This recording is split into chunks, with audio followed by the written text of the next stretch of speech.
If you think talking about money with each other is hard, try talking about it with your parents. Today, we're getting into one of the more sensitive situations when it comes to marriage and money, making sure that your parents are in a good spot during their golden years.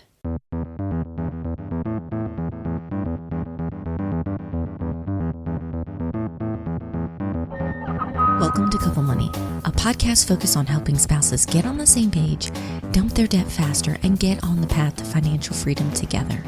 I'm your host, Elle Martinez. This podcast is brought to you by Coastal Credit Union.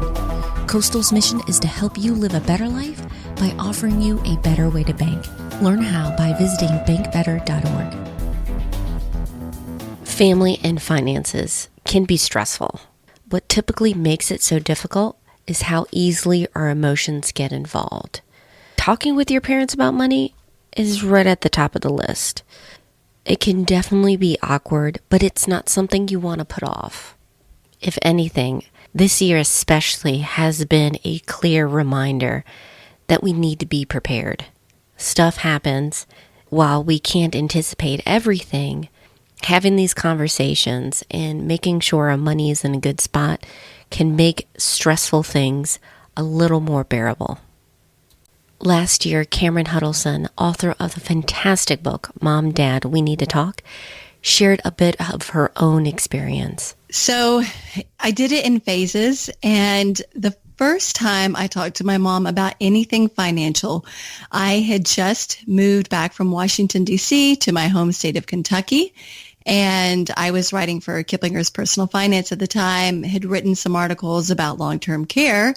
And so I said to my mom, knowing that she lived by herself and that if she needed long-term care, that having insurance would help her. So I said, Mom, I think it would be great if you checked into getting a long-term care insurance policy. I mean, I didn't sugarcoat it or anything. Just straight up said, Mom, I think you should look into this. And she did. She met with an insurance agent, and unfortunately, because of a pre-existing health condition she had, she was considered too high risk, and she could not get coverage. And this is where I dropped the ball. This is where I should have said, all right, Mom, you can't get long-term care insurance coverage. Let's look at your finances and figure out how we could pay for that care if you ever need it. Let's figure out what sort of care you would want. But I didn't even think about it. Like, I look back at that and I'm thinking, boy, I blew it. I dropped the ball big time there. And of course, as fate would have it, my mother a couple years later started showing signs of memory loss.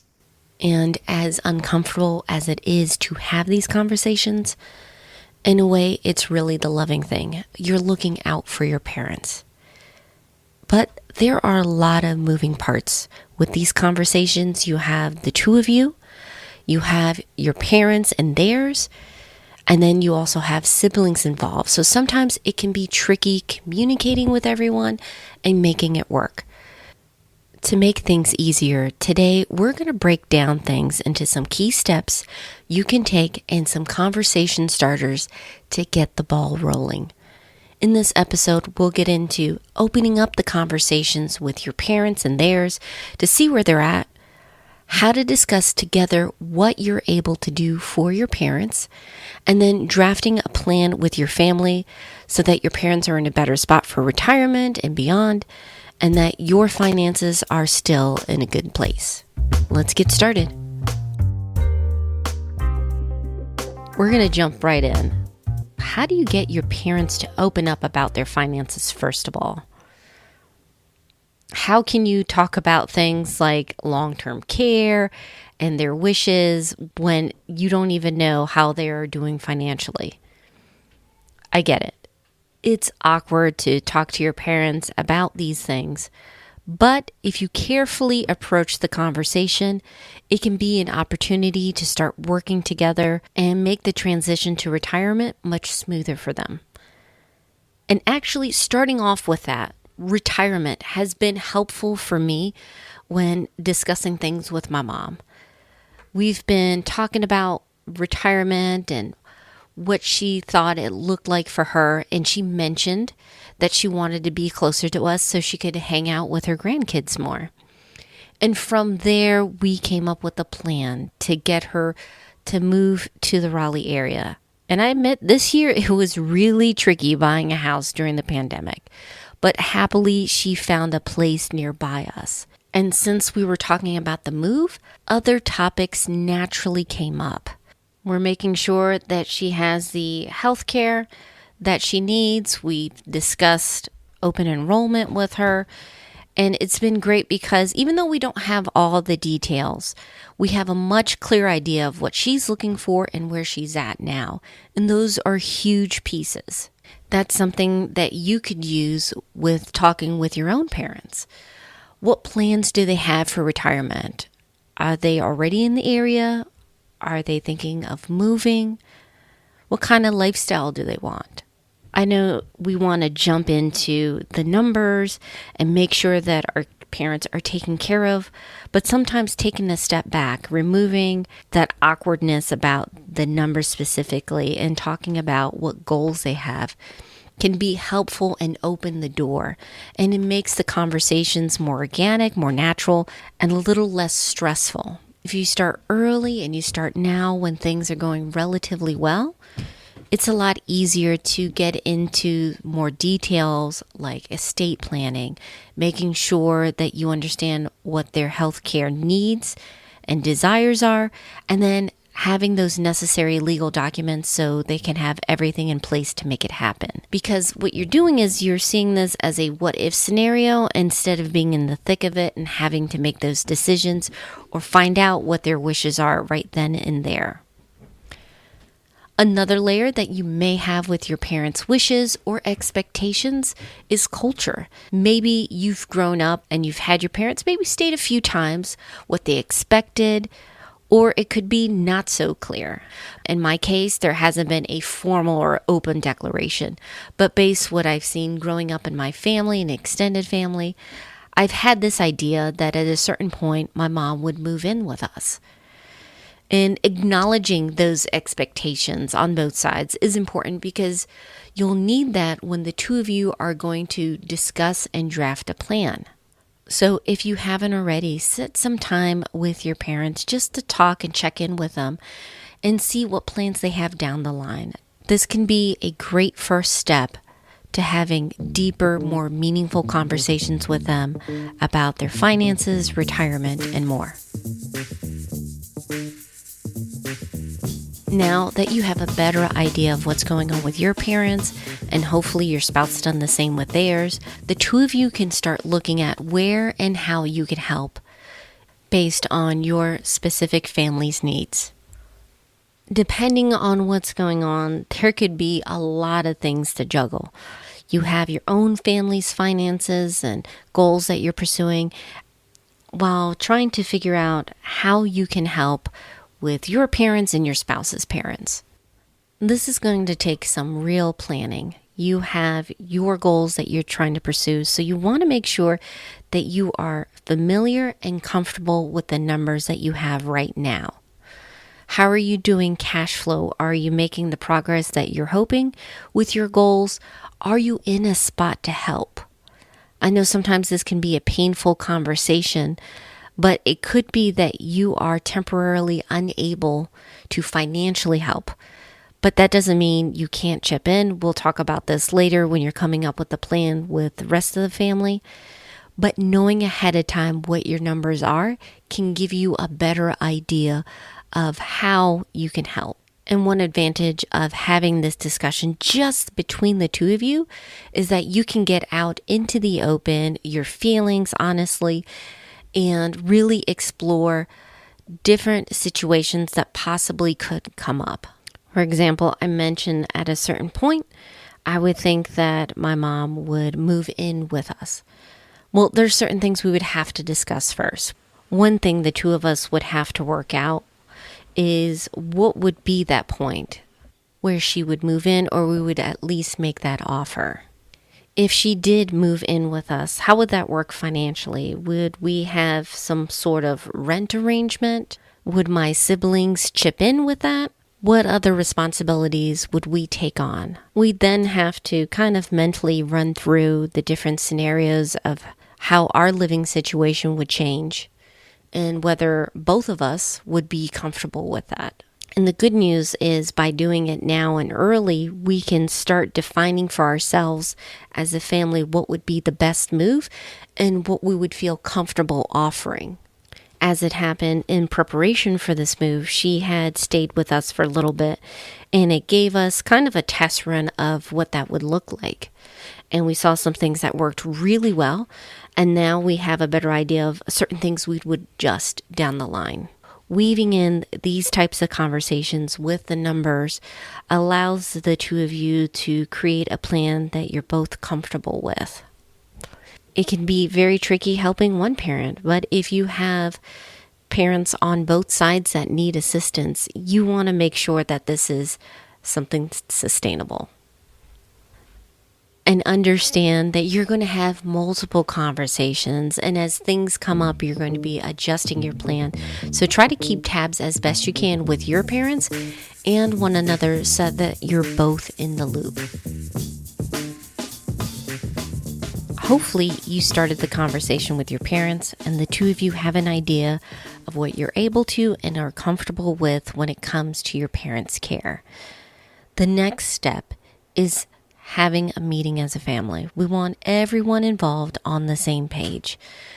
Being prepared makes everyone a little more comfortable and less stressed during the process. With this family meeting, the goals we're trying to reach is one, making sure everyone understands what your parents' wishes are. Two, determine the best kinds of assistance they need either for now or in the future. And then, if needed, what affordable solutions are out there. Just like I suggest with those initial conversations with your parents, these first meetings, you want to keep it high level. Look for those positive or neutral angles for situations. You can begin with your parents' plans for retirement. As you discuss those foundational things, you can move towards more financial and legal questions that you might have. You want to make sure that there are the necessary documents and accounts like power of attorney, long-term care insurance, living and regular wills, and whatever else you need for estate planning. If you're looking for a more detailed list on what documents your parents need, I have an entire episode where I speak with a financial planner about key documents your parents should have. Making these arrangements can help protect your parents. You may want to go ahead when the time is right and schedule a meeting with a financial planner and an attorney to make sure everything is properly set up.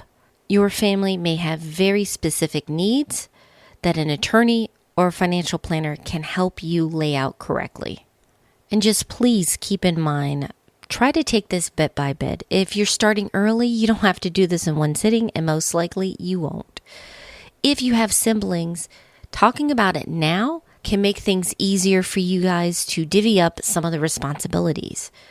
What can each of you contribute? What are you able to contribute? One or more of you might be in a position where you can give day-to-day care to your parents if you live nearby, for example, or you might have some of you provide some financial assistance, or one of you is great with paperwork and can help your parents get signed up for any programs or resources they qualify for.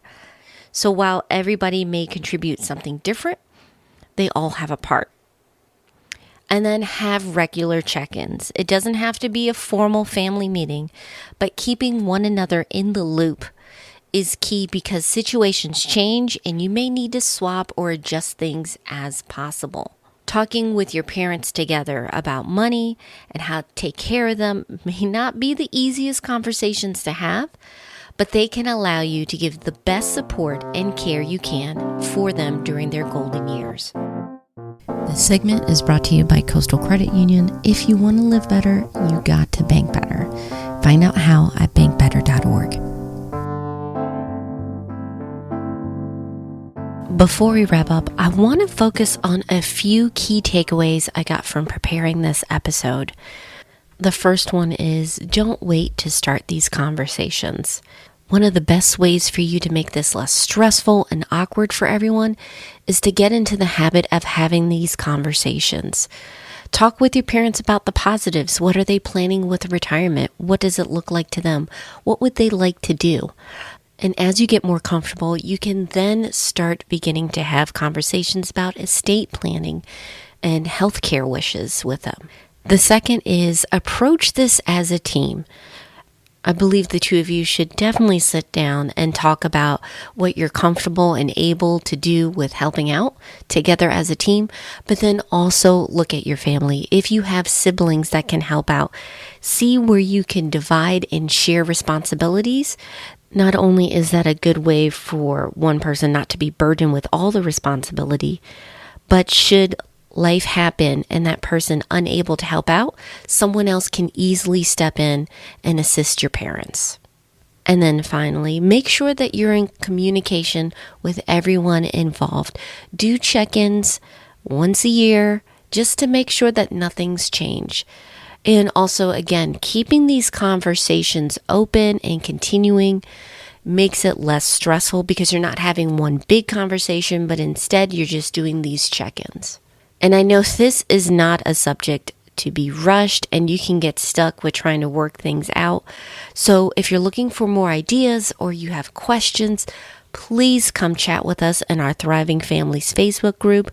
We're there to help one another out with our family and financial goals. Just head over to couplemoney.com/FB. We'd love to see you there. I hope you've enjoyed this episode and that it's helpful for you and your family. If you want to work on staying on top of your money, I'll have the resources we mentioned in the show notes, including Cameron's incredible book, Mom, Dad, We Need to Talk, over at couplemoney.com. I highly recommend that you pick up her book. It can make these conversations about money with your parents and their plans for retirement and beyond much easier. Speaking of making things easier when it comes to finances, next week on the podcast, we're going to be talking about better banking options. Are you tired of getting fees hit on your account or not even making any kind of real interest on your savings? It might be time to switch banks, but sometimes that can be a hassle. So how can you move your money to get better service and more competitive rates? We're going to be talking about that next week. So if you haven't already, make sure you're subscribed. You don't want to miss out on that episode. We're on iTunes, Radio Public, Spotify, wherever you get your podcasts. Our theme song is from Gentle Regime, additional music by Lee Rosevear, and artists from Audio. Finally, and most importantly, thank you so much for your support. I appreciate you not only listening, but sending in your questions, sharing your favorite episodes with friends, and just chatting with me in the Thriving Families Facebook group or through email about what you're tackling together. I want money not to be a source of stress in your marriage, but a way to work as a team. So if you ever have any questions, please reach out to me. I want to help out.